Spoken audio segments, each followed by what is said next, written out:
আল্লাহ business করতে চাইছেন। এখানে ব্যবসার কথা বলা হয়েছে। কার সঙ্গে? না মুমিনের সঙ্গে। যেহেতু মুমিন ধোঁকাবাজ হবে না, মুমিন বেঈমানি করবে না। মুমিনের যতগুলো গুণ আছে তার মধ্যে একটা হচ্ছে ওয়াল মুফুনা বিআহদিহিম ইযা আহাদু। যখন কার সঙ্গে কোনো ওয়াদা করবে, চুক্তি করবে, সেই ওয়াদাকে সে ভঙ্গ করবে না। আর ওয়াদা ভঙ্গকারীর সঙ্গে বিজনেস চলবে না, ব্যবসা চলবে না। সকাল বিকালে যে লোকটা কথাকে পাল্টিয়ে দেয়, চেঞ্জ করে দেয়, মিথ্যা বলে, ওর সাথে বিজনেস করা যাবে না। এর জন্যে আল্লাহ বিজনেসে নামার আগেই বলছেন, তুমি যদি মুমিন হও তোমার সঙ্গে আমি বিজনেসে আছি। কেমন বিজনেস? আমি কিনে নিয়েছি তোমার জানকে। ইন্নাল্লাহ আশতারা মিনাল মুমিনিনা আনফুসাহুম ওয়া আমওয়ালাহুম। তোমার কাছে আমি দুটি জিনিস খরিদ করে নিয়েছি, তুমি আমাকে বিক্রি করে দিয়েছো। একটা হলো তোমার জান আর একটা হলো তোমার মাল। এই দুটিকে আমি কিনে নিয়েছি জান্নাতের বিনিময়ে। বিআন্না লাহুমুল জান্নাহ। আমি টাকা দিব না, পয়সা দিব না, রিয়াল দিব না, ডলার দিব না, পাউন্ড দেব না, রিং দেব না, বাঁট দেব না, আমি রুপি দেব না। আমি তোমাদেরকে দিব জান্নাত।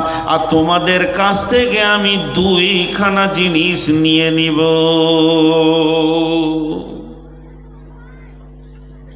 মাল কিন্তু মুমিনের স্বাধীন নয়, জানও কিন্তু মুমিনের স্বাধীন নয়। আজীব ইসলাম! এত সুন্দর পৃথিবীতে আর কোনো ধর্ম আছে কিনা? নাই। আছে কিনা তা নয়, একটাই ধর্ম, সেটা হচ্ছে ইসলাম। তো কিয়ামতের মাঠে দুটি বিচার হবে, দুটি জিনিসের হিসাব নেওয়া হবে। একটা হলো আল্লাহ বলছেন ইন্না ইলাইনা ইয়াবাহুম সুম্মা ইন্না আলাইনা হিসাবাহুম। রাসূলুল্লাহ সাল্লাম বলছেন, যতক্ষণ পর্যন্ত তুমি 5টা প্রশ্নের উত্তর না দেবে ততক্ষণ এক পা খালি করে আর এক পা তোমার ঘর দেওয়া যাবে না। কিন্তু যতগুলি হিসাব হোক, টোটালে 2টা পয়েন্টে হিসাব চলবে। একটা জান, একটা মাল। মালের হিসাব কেমন করে নেবে আর জানের হিসাব কেমন করে নেবে? এখানে ছোট্ট একটা জিনিস আপনাদের কাছে নিয়ে আসি। আমানাত, মিলকিয়াত, দুটো জিনিস জানতে হবে। একটা হলো আমানাত, একটা হলো মিলকিয়াত। তো আমানাত আর মিলকিয়াত, এই দুটি জিনিস না জানতে পারলে জান আর মালের বিষয়টা আপনার আমার বুঝে আসবে না। এখানে একটা 500 টাকার নোট আছে। ওই 500 টাকার নোটটা আমি যখন এখান থেকে নেমে যাচ্ছি, সভাপতি সাহেব আমাকে দিলেন আর কানে কি বললেন, ভাই আপনাদের ওখানে আপনার গ্রামের মাদ্রাসায় আমার ছেলেটা পড়ে, এটা ওকে দিলাম, আপনি দিয়ে দেন। এটা আমানত না মিলকিয়াত?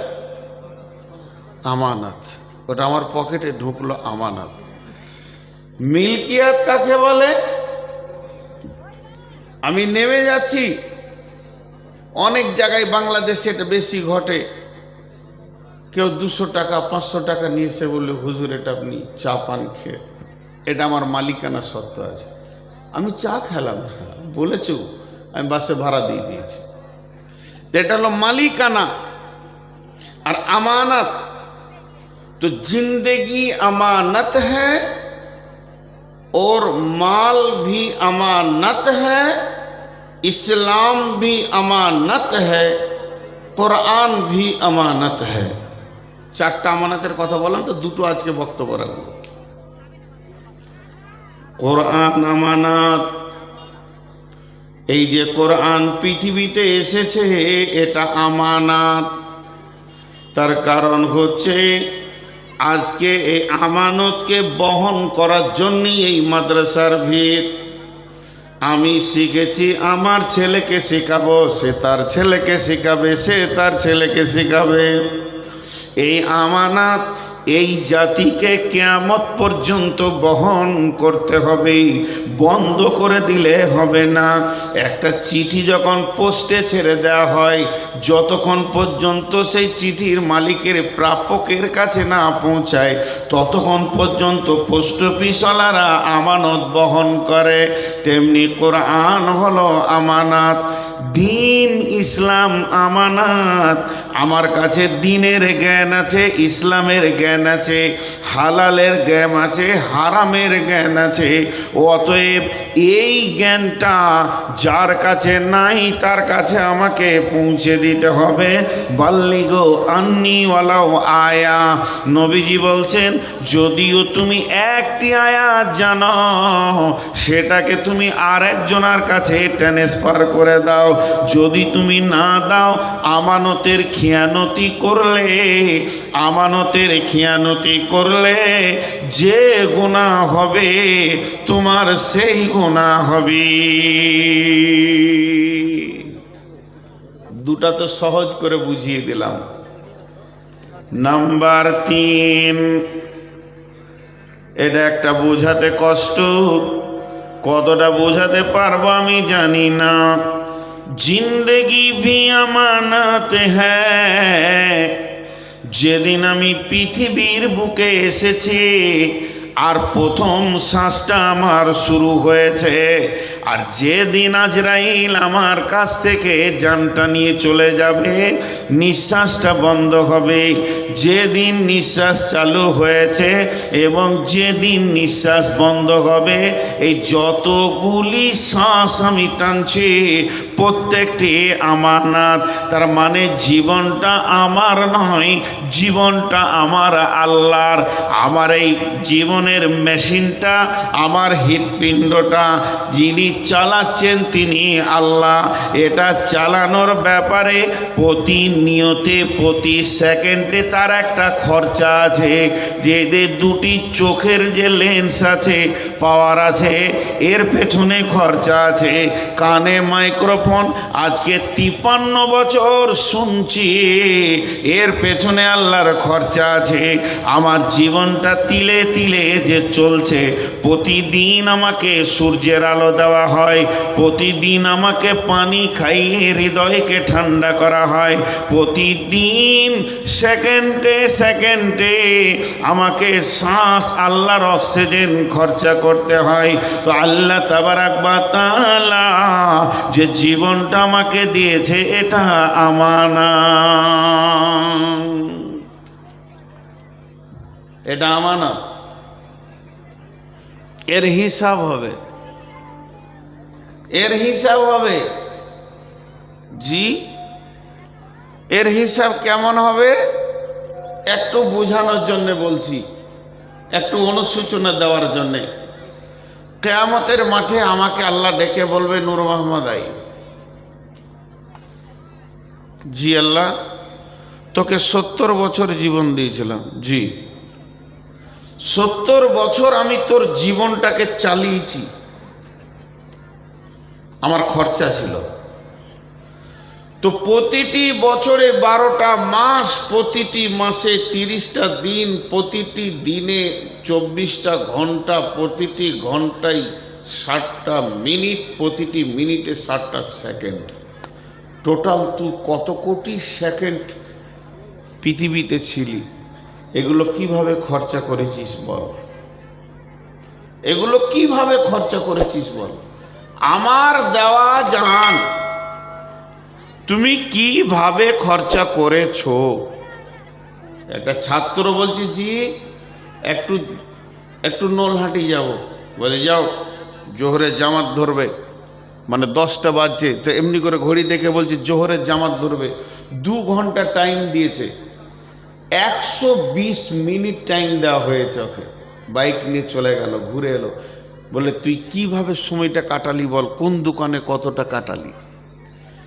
এইটা এই পর্যন্ত থাক। একটা জিনিস আপনাদেরকে বলে রাখি, তাহলে বুঝতে সুবিধা হবে। কেন কেন কেউ কেন বলে একটা শব্দ আছে, এটা প্রশ্ন। তো কেন একটা প্রাচীর, ব্রেন দিয়ে এটাকে টপকাতে হয়। যারা ল নিয়ে পড়াশোনা করে, ডিটেকটিভের পড়াশোনা করে, যারা তর্কবিদ্যা পড়াশোনা করে, তাদের এই কেন আগার মাগার লেখিন এই শব্দগুলো বেশি আসে। তো এই মাদ্রাসার আমি প্রধান শিক্ষক। একটা ছেলে 2 দিন কামাই করেছে। তোকে বললাম তুই কামাই করলি কেন? বলছি জি আব্বার অসুখ হয়ে গিয়েছিল। অথচ ওর আব্বার অসুখ হয়নি, মিথ্যা কথা বললো। তোর আব্বার সঙ্গে তো আমার নলহাটি দেখা হলো। বলে না, সেই দিনই উঠেছে। এই যে আমার কেনটাকে জেনা তেনা ব্রেন দিয়ে টপকিয়ে দিছে। জেনেলেন পৃথিবীর বুকে যত বড়ই বিচক্ষণ ব্রেনওয়ালা হোক না কেন, তার কেনটাকে টপকিয়ে পার হয়ে যাওয়া অতি সহজ। এমন ধ্রুব মিথ্যা বলে দিব, আজকের জালসায় আমি এলাম না, কোনো প্রয়োজন নাই মনে করে শুয়ে গেলাম। কমিটির লোক কাল সকালে বলছে আপনি এলেন না কেন? মিথ্যা করে বলে দিলাম আমার অমুক মারা গেছে, হালাকে কেউই আমার মরেনি। এরা বুঝে নিল আমার দোষ ত্রুটি চাপা পড়ে গেল। তবে বিশ্বনবী বলেছেন 2টি কথা, তার মধ্যে একটা হলো, হে আমার উম্মত, আল্লাহ যখন হিসাব নিতে শুরু করবে, আল্লাহ যখন হিসাব নিতে শুরু করবে, আল্লাহ যদি একবার কেন বলে দেয়, আল্লাহর মুখ থেকে যদি একবার কেন শব্দটা বেরিয়ে যায়, তাহলে পৃথিবীর কোনো ব্রেন নাই যে ওই কেনটাকে জানা মেনা করে বুঝিয়ে দিয়ে পেরিয়ে যাবে। আল্লাহ কেন বলেছে উম্মত তোমাকে বুঝে নিতে হবে আমার ঠিকানা জাহান্নাম হয়ে গেছে। আল্লাহর মুখ থেকে কেন বেরিয়েছে মানে 100% তুমি জাহান্নামী, আর বেশি বুঝাতে যেও না। হলো, এটা একটা বলে রাখলাম। এবার ধরেন বুঝানোর জন্য বলছি। আল্লাহ বলছে নূর মোহাম্মদ আই তোর হিসাব লিব। হিসাব শুরু হলো। আজকের ডেটের হিসাবটাই লিছে 17 ফেব্রুয়ারি 2024। কি করছিলি? সকালে উঠলাম, ফজরের সালাত পড়লাম, 1 পারা কালাম পাকের তেলাওয়াত করলাম, তারপরে সামান্য চাট খেয়ে বিস্কিট খেয়ে একটু লেখাপড়া করলাম। আল্লাহ বলছে চল আগেবার। এরপরে একটু মাঠের দিকে গেলাম, মসজিদে কাজ চলছে দেখলাম, দেখতে গিয়ে জোহরের আজান হয়ে গেল। আল্লাহ বলছে চল আগেবার। জোহরের সালাত পড়ার পর খাওয়া দাওয়া করে একটু রেস্ট নিলাম, আর রেস্ট নেওয়ার পর আসরের আজান হলো, তখন উঠলাম, আসরের নামাজ পড়লাম। আসরের নামাজ পড়ার পর একটু চায়ের দোকানে গেলাম, চা খাওয়ার ইচ্ছা হলো। আল্লাহ বলছে চল আগেবার। চা খেতে গিয়ে 20 মিনিট সেখানে সময় লেগেছে। চা ছিল না, চা বানিয়ে আমাকে দিল। 20 মিনিট চা খাওয়া হলো। আল্লাহ বলছে তারপরে, বলে চায়ের দোকানে বসে বসে ভ্যাট ভ্যাট করে বকতে শুরু করলাম। আল্লাহ বলে দিলে কেন? তো নবীজি বলছে জেনে নাও, তোমার জিন্দেগির হিসাব আর আগে পিছে নিতে হবে না, এখন তোমার ঠিকানা হয়ে গেছে জাহান্নাম। তার কারণ প্রত্যেকটি কালেমাওয়ালা যে কালেমাকে সাক্ষী দিয়েছে, আল্লাহকে মাবুদ বলে মেনে নিয়েছে, ওকে প্রত্যেকটি নিঃশ্বাস, প্রত্যেকটি কদম এবং প্রত্যেকটি পা প্রত্যেকটি নজর আল্লাহর জন্যে হতে হবে। এতটুকু পদস্খলন ঘটলে হবে না। আল্লাহকে আমরা বলে থাকি বিসমিল্লাহির রহমানির রহিম, ইন্না সলাতি ওয়া নুসুকি, আমার সলাত, আমার নামাজ, আমার কোরবানি মানে প্রেম প্রীতি ভালোবাসা, এটাও তর্জমা নেওয়া যাবে। ওয়া মাহিয়ায়া, আমার নাহায়াত, ওয়া মাহিয়ায়া, আমার হায়াত, ওয়াল মামাতি, এবং আমার মত, ওয়া মাহিয়ায়া লিল্লাহি রব্বিল আলামিন ওয়া মামাতি লিল্লাহি রব্বিল আলামিন, ইন্না সলাতি লিল্লাহি রব্বিল আলামিন ওয়া নুসুকি লিল্লাহি রব্বিল আলামিন। তার মানে আমার নামাজ আল্লাহর জন্য, আমার প্রেম প্রীতি ভালোবাসা নৈকট্য গ্রহণ করাটাও আল্লাহর জন্য, এবং আমি যে বেঁচে আছি আমি আল্লাহর জন্যই বেঁচে আছি। পৃথিবী অন্য কারোর জন্যে আমি বেঁচে নাই, আমার জান শুধু আল্লাহর জন্যেই দুনিয়াতে রয়েছে। ও মামাতি, যেদিন আমি মরব আমার লাশটার দিকে মানুষ তাকাবে আর বলবে এই লোকটি মরেছে তো আল্লাহর জন্য মরেছে।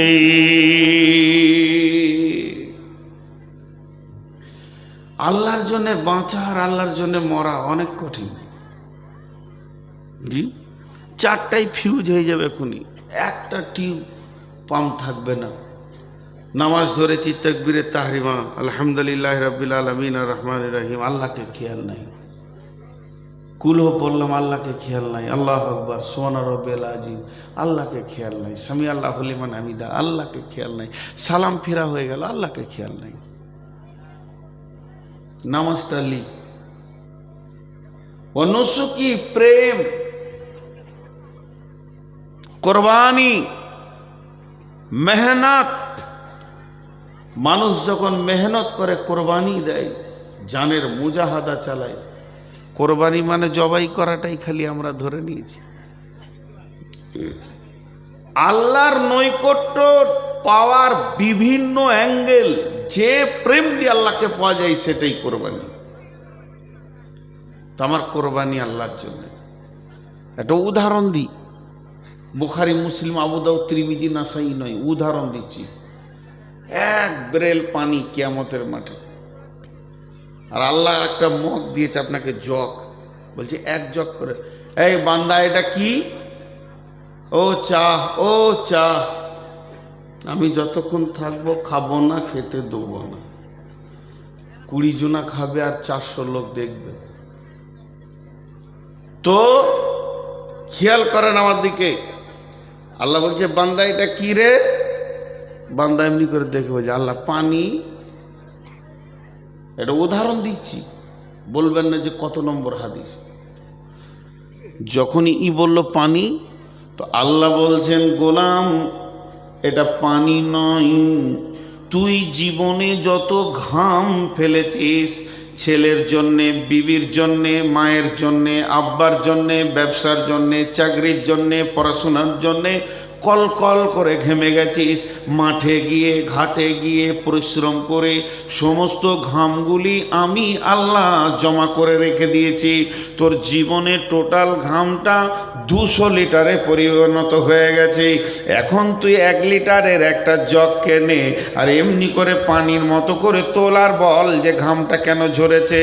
একটা গিলাস তুলে বললেন এটা আমার বাচ্চার জন্য ঝরিয়েছি, 2 জগ তুলে বললেন বিবির জন্য ঝরিয়েছি, মায়ের জন্য ঝরিয়েছি, আব্বার জন্য ঝরিয়েছি, পড়াশোনা করতে গিয়ে ঘাম ঝরিয়েছি, চাষে ব্যবসা বাণিজ্যে ঘাম ঝরিয়েছি। এই করতে করতে ব্রেলের নিচে যা ছিল সব উঠে যাবে। এক জগ তুলে যদি তুই বলতে পারিস আমার এই ঘামটা আল্লাহর জন্যে কলকল করে বেড়ে গেছে, মানুষের দরজায় দরজায় ঘুরেছি, আল্লাহর দ্বীনের জন্যে ঘুরেছি, মাদ্রাসার জন্যে ঘুরেছি, মসজিদের জন্যে ঘুরেছি, কতজন কত নোংরা কথা বলেছে, বেইজ্জতি করেছে, লাত দিয়েছে, তারপরেও আমি দরজায় দরজায় দরজায় ঘুরে এই অবস্থায় আমার ঘাম ঝরেছে। যদি আপনি বলতে পারেন আল্লাহ এই এক জগ ঘাম আপনার জন্য ঝরেছে, আল্লাহ বলবে তুই আমার প্রেমিক, আমি তোর প্রেমিক, গলায় জড়িয়ে ধরবে। কিন্তু আমাদের জীবনে এক ফোঁটা ঘাম আল্লাহর জন্যে ঝরে না, এক ফোঁটা ঝরে না। তবে মাফ করবেন, খারাপ মনে করে লিয়েন না, একই কথা দুরকম লেয়া হয়। কিছু মৌলানা আছে ওসরের সিজনে, ফেতরার সিজনে কি কষ্ট করে, কি কষ্ট করে। আমি 6 বছর কালেকশন করেছি মাদ্রাসা, ইসলামপুরের কালেকশন করেছি। দুঃখগুলো বলার নেই। কাটোয়ার এলাকায় একটা গায়ের নাম বলবো না, ইউটিউবের যুগ, কালেকশন করতে গেছি, তা আমাকে বলেছে কাজ করে দে 10 টাকা দিয়ে। ছেলে মানুষ ছিলাম। একজন বিখ্যাত আলেম এখন রিয়াদে আছে, সৌদির বুকে, আমাদের আইল হাদিসের মধ্যে। বীরভূমে একটা বাস স্ট্যান্ডে, আমি নাম করবো না কোনো জায়গায়, ঝরঝর করে কাঁদছেন। আমি ওনাকে ওস্তাদ মনে করি। ওস্তাদ কি হলো? হ্যাঁ বলে চল, কোনো রকম বের করতে পারলাম না। শেষকালে হালকা এটুকু বললো যে ভাই এই কাজটা বড় মুজাহাদার কাজ, মানে কেউ আঘাত দিয়েছে। আর একটা সত্য ঘটনা শুনেন, আল্লাহ ছাড়ে না, আল্লাহ ছাড় দেয়, ছেড়ে দেয় না। কিছুদিনের ছাড় দেয়, ছেড়ে দেয় না। এই হানাফিদের ভিতরে একটা মুফতি সাহেব কালেকশন করতে গিয়েছো, কালনা, গায়ের নাম বলবো না, এরকম পেট উঁচু হয়ে আছে, যে ধানের মালিক, মোজ দাড়ি নাই, নামাজ নাই, 50-60টা লোক কাজ করছে।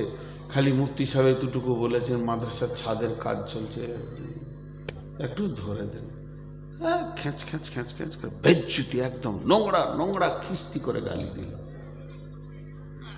উনি ঝরঝর করে কাঁদতে কাঁদতে বেরিয়ে গেলেন। এরা বলবে আল্লাহ তোমার জন্যে ঘাম ঝরিয়েছি। উনি বেরিয়ে গেলেন, আর আল্লাহর কেমন সাজা দেখেন। ছেলেটাকে বলছে গাইটা নিয়ে গায়ে গায়ে দুধ দোয়াবে, গায়ে দুধ গালবে, দুধ দোয়াবে, বের করবে। এমনি করে হাঁড়িটা নিয়ে বসেছে। আল্লাহ গাইটাকে বলছে মার, চোপাতে মার। জীবনে মারে নাও গায়ে, এমন এখানে মেরেছে, এই হার এখানে পৌঁছে গেছে। ৭৫,০০০ টাকা খালি অপারেশন খরচা, পিজিতে ২৭ দিন এরকম বাঁধা ছিল। ফিরে এসে মুফতি সাহেবের পায়ে ধরেছিল, অন্যায় কথা বলেছিলাম, তার জন্য আল্লাহ সঙ্গে সঙ্গে দিয়েছে। ভাইরা আমার, তাহলে জিন্দেগি আমানত, এটা আল্লাহ কিনে নিয়েছেন। এবার এটা আল্লাহর রাস্তায় ব্যয় করতে হবে। আল্লাহ তাবারাক ওয়া তাআলা বলছেন, ও রাসূলুল্লাহ সাল্লাল্লাহু আলাইহি ওয়াসাল্লাম বলছেন, সাবাতুনি দিল্লাহুমুল্লাহু ফি দিল্লিহি ইয়াউমুল লা দিল্লা ইল্লা দিল্লুহু, ইমামুন আদিলুন, সাবুন নাশাআ ফি ইবাদাতিল্লাহ। ওই যুবক যে যৌবনকালটা আল্লাহর জন্যে ক্ষয় করে দিয়েছে, ওই যুবতী যে যৌবনকালটা আল্লাহর জন্যে ব্যয় করেছে। আমার নবী বলছেন, উম্মতের রে, তোমার রিজার্ভেশন হয়ে গেছে, বুকিং হয়ে গেছে। কঠিন কিয়ামতের দিনে তোমাকে আর রোদে দাঁড়িয়ে নাফসি নাফসি করতে হবে না। তুমি আল্লাহর রহমতের ছায়াতে একটা সিট পেয়ে গেছো, তোমার বুকিং হয়ে গেছে।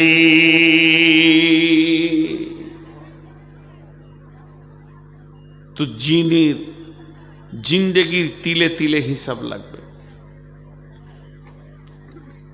এখানে যতগুলি লোক আছেন যারা সংসারের গাইড হিসেবে, ম্যানেজার হিসেবে চলছেন, ওকে জিজ্ঞেস করেন আপনার সংসারে খরচ কত?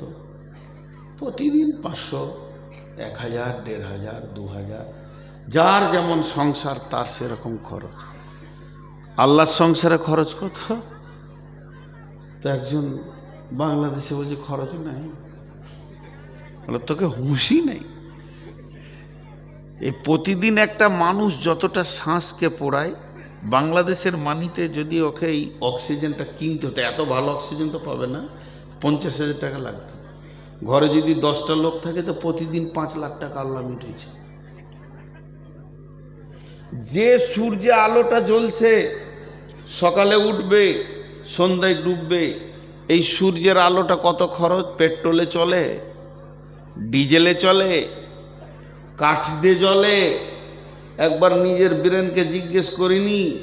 একটা ঘরের প্রদীপ জ্বালাইতে গেলে 1 ঘন্টার পর তেল শেষ, আর 1 ঘন্টা একটা বাতি জ্বালাইলে আপনার মিটার টঁটা টঁটা করে ঘুরছে।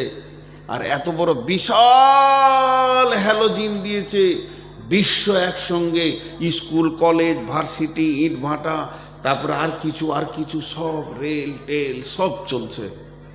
কত খরচ জি, কত খরচ? সূর্যের আগুনের লতিটা 1.5 কিলোমিটার, 150 কিলোমিটার, 150 কিলোমিটার। 3খানা পরমাণু, 1 2 3, আমি 300 বলিনি, 30 বলিনি, সজ্ঞানে বলছি 3টে পরমাণু পৃথিবীতে একসঙ্গে বাষ্ট করে দিলে পৃথিবীটা গলে যাবে, ডাউ হয়ে যাবে। বিজ্ঞানীরা বলছে পুড়ে শেষ হয়ে যাবে, কেউ বেঁচে থাকবে না। একটা পরমাণুর খরচা কত? একটা পরমাণুর খরচা কত? 450 টাকা। এই জন্য মাথা লড়াইছে। খুশি কত? 450 টাকা একটা পরমাণু। ভারতবর্ষের লোক 30 বছর বসে খাবে, কোনো ইনকাম করতে হবে না। 30 বছর। এবার বলেন কত খরচ? এই ভারতবর্ষের লোক 125, 30, 40 কোটি যায় আছে। এই লোকগুলি 30 বছর কোনো কাজ করবে না, বসে বসে খাবে। যে খরচাটা হবে ওতে একটা পরমাণু তৈরি হয়ে যাবে। এবার বিজ্ঞানীরা বলছেন আমরা সূর্যের কাছে যেতে পারছি না, আমার রব সূর্যটাকে জ্বালাচ্ছে পরমাণুকে বাষ্ট করে করে। আমরা যতটুকু ক্যামেরাতে পেয়েছি প্রতি মিনিটে নয়, প্রতি সেকেন্ডে, প্রতি সেকেন্ডে ওই সূর্যের মুখে 1.5 লক্ষ পরমাণু বাষ্ট হচ্ছে, তবেই এই আলোটা জ্বলছে। যদি সেকেন্ডে 1.5 লক্ষ হয়, মিনিটে কত হবে? মিনিটে যত হবে ঘন্টায় কত হবে?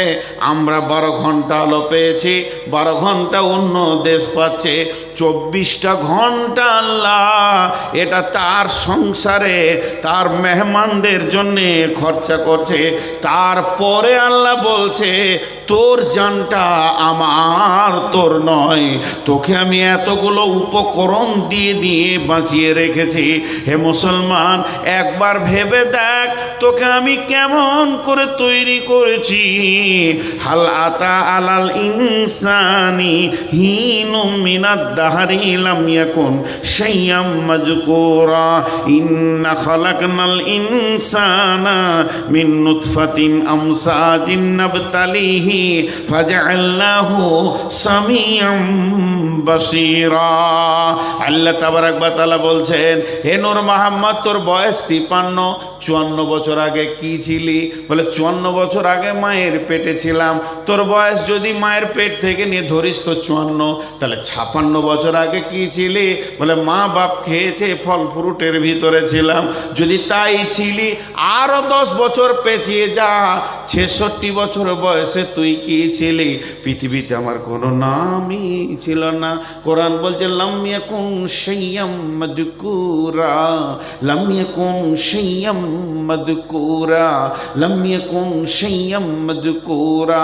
হাল আতা আলাল ইনসানি হিনুম মিনাদ দাহরি। এখানে গরু বলেনি, ছাগল বলেনি, মহিষ বলেনি, ফেরেশতা বলেনি, জিন বলেনি, পার্টিকুলার একটা প্রাণীর কথা বলেছেন, ইনসানি। হাল আতা আলাল ইনসানি, মানুষের ওপরে একটা লম্বা জীবন পেরিয়েছিল, তখন তাকে কেউ চিনত না, তার নামে কোনো খবরই ছিল না। এখানে যতগুলি লোক আছে সবারই ডেট অফ বার্থ আলাদা আলাদা কিনা? কথা বলে না, কিন্তু শরীয়তের ভাষাতে একদিনই সব তৈরি। আদম আলাইহিস সালামের পিঠে হাত রেখে আল্লাহ কিয়ামত পর্যন্ত যতজন আছে সবাইকে বানিয়ে নিয়েছে, সব ডেট অফ বার্থ এক।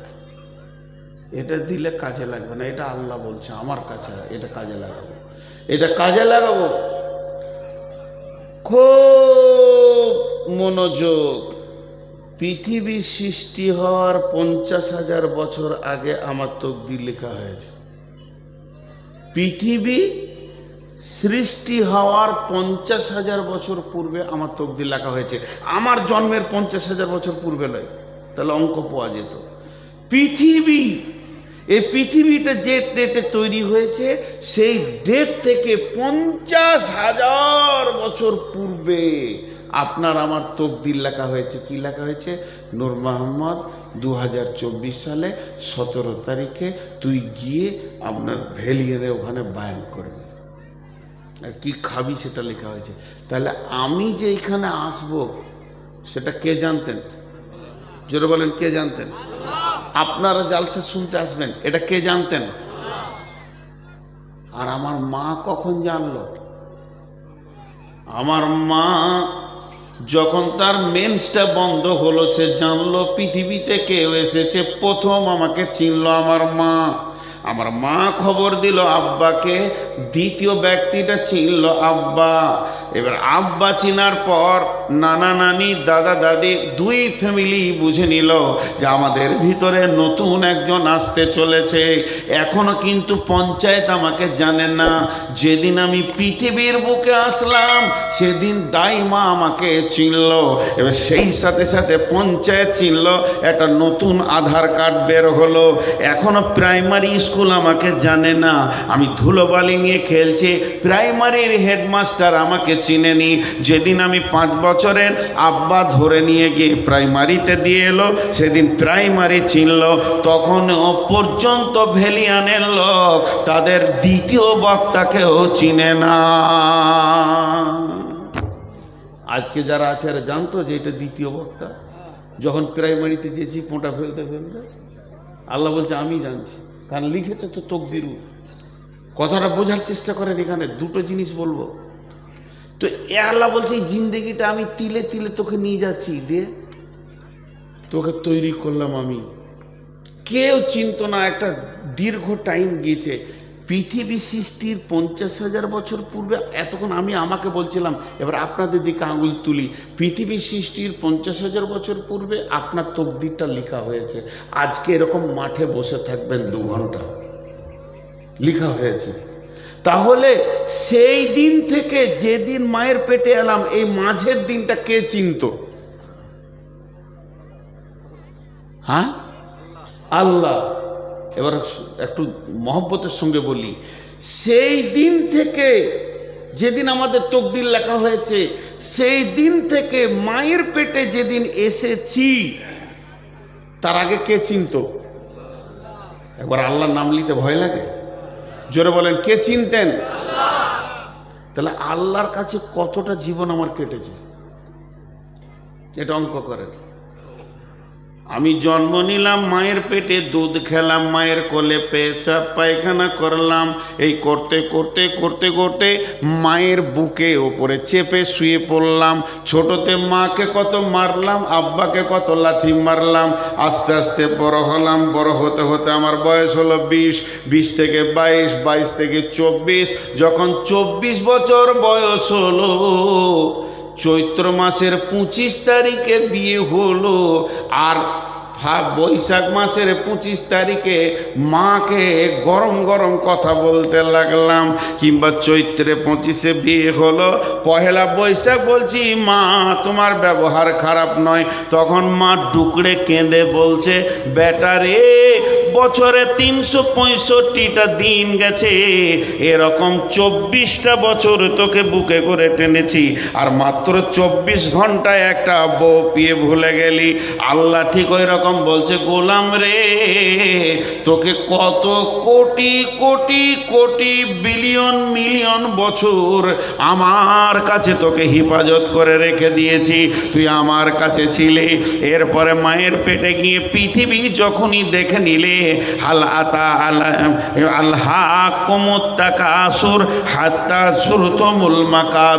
এই পৃথিবীর সৌন্দর্য, পৃথিবীর ঐশ্বর্য, পৃথিবীর বিবি ছেলে পিলে গাড়ি বউ বিটি তোকে এমন করে ঘেরে নিয়েছে, আমি আজান দিয়েও তোকে পেছি না। কোটি কোটি বছর আমি রাখলাম আর আমি ডেকে পেছি না। হাইয়া আলাস সালাহ, বাংলায় দিয়া জানটা, আয় আয় তোরা নামাজের জন্য আয়, মাথা নামাবি। যে মাবুদ তোকে কোটি কোটি বছর তার কাছে রেখেছিল, মাত্র মা বাপকে 100 বছর দিয়েছে, তাও মা বাপ থাকবে না, পৃথিবীর বুকে 100টা বছর থাকবি। আর পৃথিবী সৃষ্টির 50,000 বছর পূর্বে তোর জন্ম হয়ে গেছে, তোর তকদির লেখা হয়ে গেছে। এই 100 বছরে মাত্র 22টা বছরে কাটালি, এটি পৃথিবীকে নিয়ে উবুর হয়ে পড়ে গেলি, মাবুদের ডাক আর শোনা যেছে না। আল্লাহ তাবারাক ওয়া তাআলা বলছেন এই জিন্দেগিটা আমি বানিয়েছি রে। তারপরে আল্লাহ দ্বিতীয় কি বলছেন, ইন্না খালাকনাল ইনসানা মিন নুতফাতিন আমসাজিন নাবতালিহি ফাজআলনাহু সামিআম বাসীরা।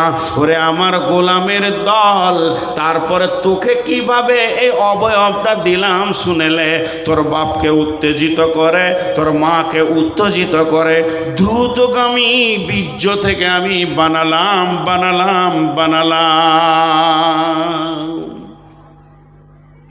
বিজ্ঞানীরা বলছে, খুব ভালো করে এখানটা মনোযোগ দেন। একটা পুরুষ একবার স্খলন দিলে কতগুলো পোকা বের হয়? 40 থেকে 60 কোটি, একটা দুটা লয়। খুব যদি মজবুত ইয়ং একদম উত্তাল যৌবন হয়তো 60 কোটি পোকা স্খলন করে। আর বয়স্ক দুর্বল হয়ে গেল 40 কোটি পোকাকে স্খলন দেয়। কতগুলো দেয় বললাম? 40 থেকে 60, মেজারমেন্ট করে নিয়ে চলে আসেন 50 কোটি। আল্লাহ বলছেন ইন্না খালাকনাল ইনসানা মিন নুতফাতিন আমসাজিন নাবতালিহি ফাজআলনাহু সামিআম বাসীরা। একবার তুই ভেবে দেখ, তোকে আমি দ্রুতগামী নুতফা থেকে বানিয়েছি এবং তার থেকে তোকে শ্রবণ শক্তি, দৃষ্টি শক্তি আমি দিয়েছি, ধাবন শক্তি দিয়েছি। শুধু তাই নয়, এই জায়গাতে কাগজ কলম নিয়ে তুই বসে যা। যদি একই মিলনে বাচ্চা হয় তা তো হয় না, 2-10 মাস চলতে থাকে, কিন্তু আমি মেনে নিলাম এক মিলনই বাচ্চাটা হয়ে গেল। তাই যদি হয়, যে রাত্রিতে আমি এসেছি আমার আব্বার কাছ থেকে মায়ের কাছে, আমার সঙ্গে কতগুলো পোকা এসেছিল, যদি 50 কোটি মেজারমেন্টে ধরেলেন, তাহলে 49,99,99,999টা এসেছিল। কই তারা? তাদের আধার কার্ড নাই, ভোটার কার্ড নাই, তারা কোথা গেল? আল্লাহ বলছে একবার খেয়াল কর, এই 50 কোটির ভিতর থেকে আমি আল্লাহ তোকে বেছে নিলাম, আর তোর সাথে যত ভাই বোন এসেছিল ড্রেনের পানিতে চলে গেল, পচে গেল, মরে গেল, পোকাগুলো শেষ হয়ে গেল। তাদের জানাজা হলো না, তাদের ফারাজ হলো না, তাদেরকে দেখা হলো না, তাদের আধার কার্ড হলো না, মা বাপ তাদের জন্য কাঁদলো না। কিন্তু তোকে আমি এত সুন্দর করে বানালাম, এরপরও কিন্তু আমার শুকরিয়া করবি না। তোর জিন্দেগিটা একবার ভেবে দেখ। এখানে 2000 লোক বসে আছে, এখানে 2000 লোক বসে আছে। এমন সময় আমার ভাইয়া উঠে গিয়ে এর মাঝে একজনকে ডেকে নিয়ে এসে গায়ে হাত বুলিয়ে বলছে চলেন ভাই দুটি খেয়ে এলেন। ওকে কি ভাবতে হয় না যে আমাকে এতগুলো লোকের মাঝে এতটা সম্মান দিল, তাহলে আমাকে কতটা সম্মান দিয়েছে? এটা যদি সে ভাবে তাহলে ওই ব্যক্তিকে চিনতে তার কষ্ট হবে না। তা আল্লাহ বলছে এতগুলো পোকা আমি আনলাম কেন? একটা পোকা এনেই তোকে আমি বানাতে পারতাম। তার মানে আমি চাইছি তোর বিবেকের চেতনা হয়ে যাক যে 50 কোটির ভিতর থেকে তোকে আমি ইজ্জতের জায়গায় বসিয়েছি, তোকে শ্রবণ শক্তি, দৃষ্টি শক্তি দিয়ে পূর্ণাঙ্গ অবয়ব দিয়ে পৃথিবীতে এনেছি। অতএব এই জানের হিসাব আমি আল্লাহ একদিন নিব। আমার খরচা আছে। জি